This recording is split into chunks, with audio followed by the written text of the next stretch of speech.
E em relação ao sangue, vamos abordar o último assunto que fala sobre os tipos de sangue. E é importante a gente fazer essa abordagem dos tipos de sangue, porque hoje em dia, para se doar sangue, hoje é um meio muito mais seguro.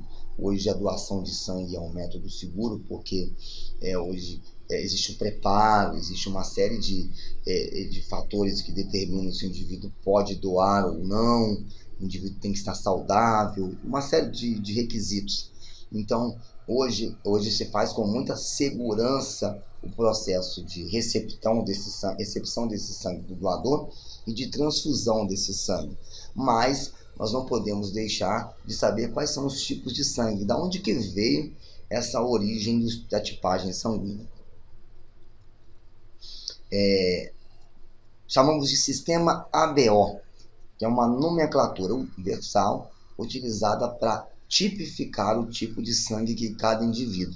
Então, quando utilizamos o sistema ABO, podemos classificar que o indivíduo, ou seja, os indivíduos, eles podem apresentar sangue do tipo A, do tipo B, do tipo AB e do tipo O. Então, essa é a tipagem universal. O indivíduo ele pode ter o sangue do tipo A, ou do tipo B, ou do tipo AB, ou do tipo O. Para isso, existem exames específicos que determinam a tipagem sanguínea de cada um. Mas de onde que vem essa nomenclatura de sistema ABO? Então, ela veio lá de 1990, no século passado, o médico austríaco Karl Landstein, ele verificou que durante a mistura de sangue de alguns indivíduos, observava que em algumas situações o sangue ele entrava em processo de aglutinação. Ele se aglutinava e produzia pequenos trombos. E aí fica um detalhe importante, não podemos esquecer disso. Quando existe a transfusão de um sangue que não é compatível do indivíduo, esse sangue ele pode entrar em processo de aglutinação. Ele pode se aglutinar e produzir um quadro de formação de vários coágulos sanguíneos. É importante falar porque eu vou lá na frente falar sobre uma outra classificação que é o sistema RH. E no sistema RH, o sangue entra num processo de destruição de hemácias, que é chamado de hemólise. Aqui, quando a doação de sangue de tipos diferentes relacionados ao tipo A, B, AB e O, esse sangue ele pode entrar em processo de coagulação. Primeira coisa para saber se o indivíduo tem sangue do tipo A, tipo B, AB ou O. Nas hemácias existem marcadores específicos. Esses marcadores celulares são marcadores importantes do nosso sistema imunológico, que recebem o nome de antígenos. São como se fossem detectores.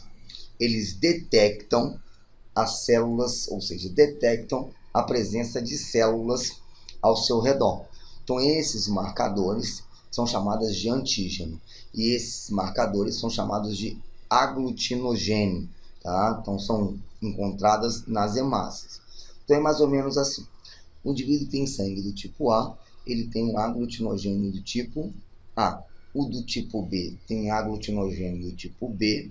O do tipo AB, ele tem aglutinogênio tanto do A quanto do B. E do tipo O, ele não tem aglutinogênio. Ele não tem esse marcador na hemácia. Então, quando um indivíduo do tipo A recebe um outro indivíduo do tipo A, ele reconhece e na realidade nada acontece. O problema é quando ele recebe sangue do tipo B. E aí a gente vai identificar o que acontece quando há esse reconhecimento. Bom, quem tem sangue, vou dar um exemplo aqui. Quem tem sangue do tipo A, ele tem no seu corpo anticorpos anti-B. Ou seja, quando ele recebe um sangue anti-B, o sistema imunológico detecta e produz a destruição dessas células. Aí não vale qual célula, destrói as células, destrói as hemácias.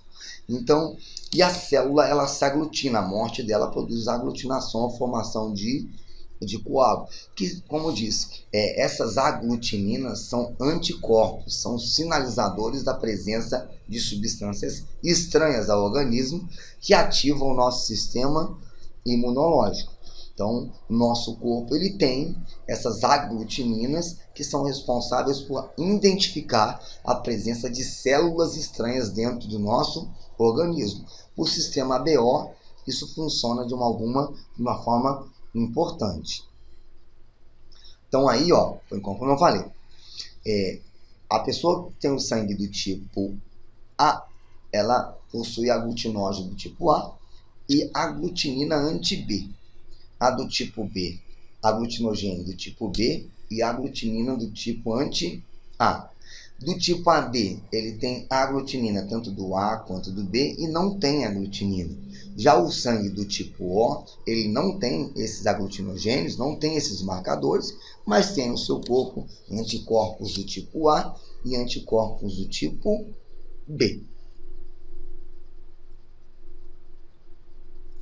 Então aqui vai mais ou menos como doar, né?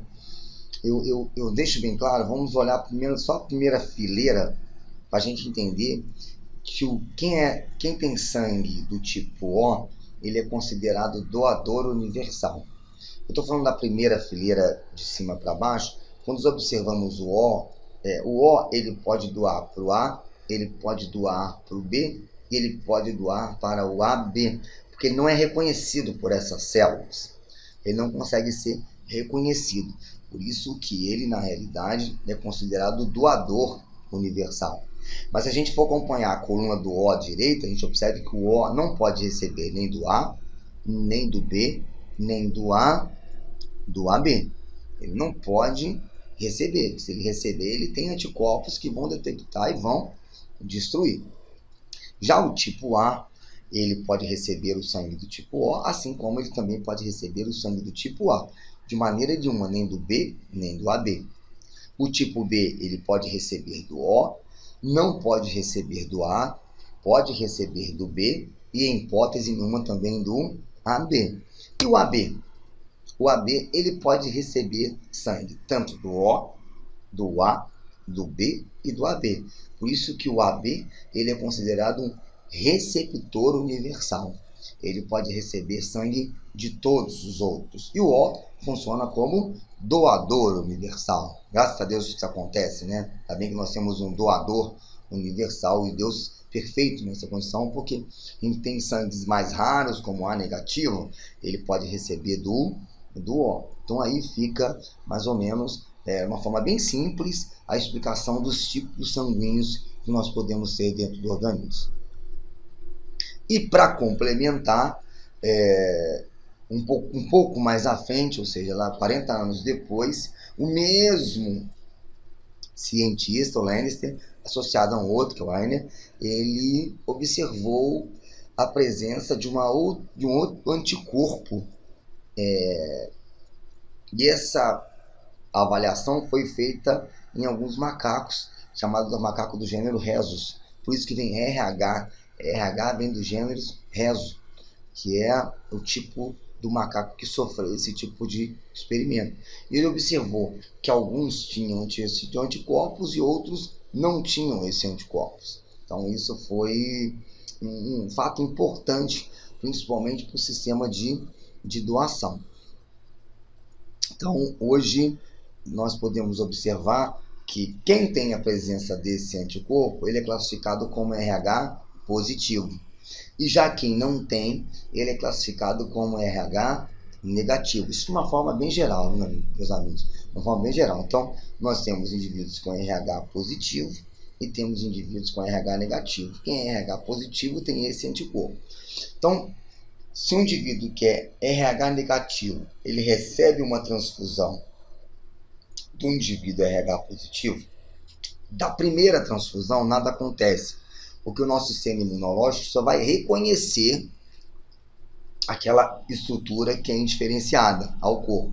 Já se numa segunda oportunidade o indivíduo recebe uma nova transfusão com RH positivo, aí pode haver uma resposta imunológica, que é a destruição das hemácias, que recebe o nome de hemólise. Ou seja, lembrem que anteriormente no sistema ABO possuía a presença de uma aglutinação, formação de coágulos. Aqui não. Aqui nós temos a destruição das hemácias num processo chamado de hemólise. E eu vou falar no próximo slide uma situação não comum, mas que já foi muito bem estudada, hoje é muito bem controlada, que é uma doença que está relacionada a esse fator RH. Aqui, conforme eu já falei, a classificação, né? RH positivo, RH negativo, é genético isso é uma coisa genética transferida, e os possíveis fenótipos absorvidos para cada um. Então aí, a doença que é chamada de eritroblastose fetal. É uma das que estão envolvidas nesse processo de RH. Né? Eritroblastose fetal é uma doença hemolítica do recém-nascido e ela é caracterizada pela destruição das hemácias, ou seja, destruição das hemácias do feto ou do próprio recém-nascido. Tá? Então ela pode ser grave, levando até a criança à morte. Por isso que hoje em dia, no exame pré-natal, já é possível. Hoje o exame pré-natal ele é muito bem orientado, já tudo isso é detectado previamente e se evita esses problemas. Isso aqui a mãe não faz nenhum tipo de pré-natal, não tem nenhum controle quanto a isso. E a doença é mais ou menos assim, né? A mulher é RH negativo e a criança vem geneticamente com RH positivo.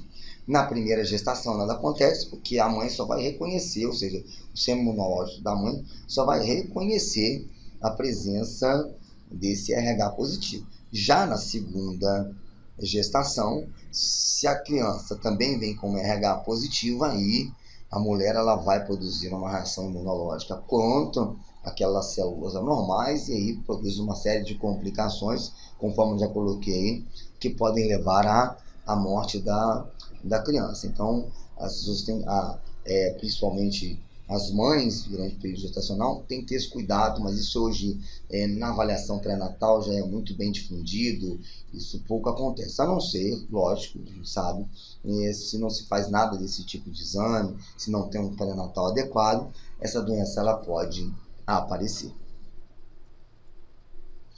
E aí encerramos a nossa aula de hoje sobre sangue. Eu deixo aqui à esquerda a bibliografia básica que complementa os nossos estudos, né? Lembrando que essa é uma audioaula apenas que complementa, um resumo das nossas aulas das aulas que damos na sala de aula. Aqui é a bibliografia básica, importante a leitura dessa bibliografia básica. Queria agradecer e vamos para a próxima aula, né? A próxima aula do sistema circulatório nós vamos falar sobre coração. Deixa a mensagem, uma mensagem importante aí, ó, doe sangue, doe vida, né? Doar sangue é um gesto importante, é um gesto que todos nós devemos fazer, porque numa emergência a gente sabe que as pessoas precisam desse sangue, então deixa aqui a campanha, quem puder, quem nunca fez, que o faça. É importante a gente reforçar essa utilidade pública que é a doação de sangue. Um abraço a todos e muito obrigado.